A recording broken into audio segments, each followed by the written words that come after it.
নিশ্চয়ই আগামী বছরের মধ্যে আমরা এর ফল দেখতে পাবো। এটা একটা বড় ধরনের ঘুরে দাঁড়াবে। মনে রাখতে হবে যে পরিবেশ প্রতিবেশ তার অঞ্চলের মানুষের অভিভাবকত্ব ছাড়া কোনোভাবেই সংরক্ষণ সম্ভব না।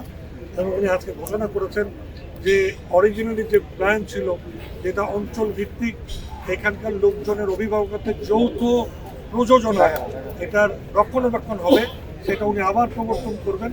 ফলে সিটি কর্পোরেশন থাকবেন এর মালিক, কিন্তু জনগণের জন্য জনগণের সম্পৃক্ততায় আবার এর প্রকৃতি নির্ভর উন্নয়নটা নিশ্চিত করা গেলে এবং বাণিজ্যিকায়নের চশমাটা খুলে মানব বা মানবিক চশমায় যখন এটা দেখা হবে, আমি বিশ্বাস করি এর অনুকরণে সারা ঢাকা শহর তার কাঙ্ক্ষিত প্রতিবেশ বান্ধব অবস্থায় ফেরত যেতে পারে।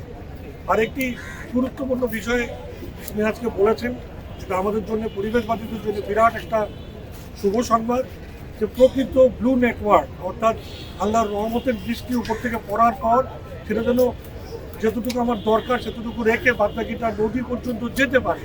আর পুরো নেটওয়ার্কটি পরিকল্পিতভাবে সমন্বিত কার্যক্রমের মাধ্যমে করা যায় সেই পরিকল্পনা করছে। আপনাদের সবাইকে মনে রাখতে হবে এটি দ্রুততম সময় করা সম্ভব না, এই বর্ষায় পারবেন বলে আমরা কেউই বিশ্বাস করতে চাই না।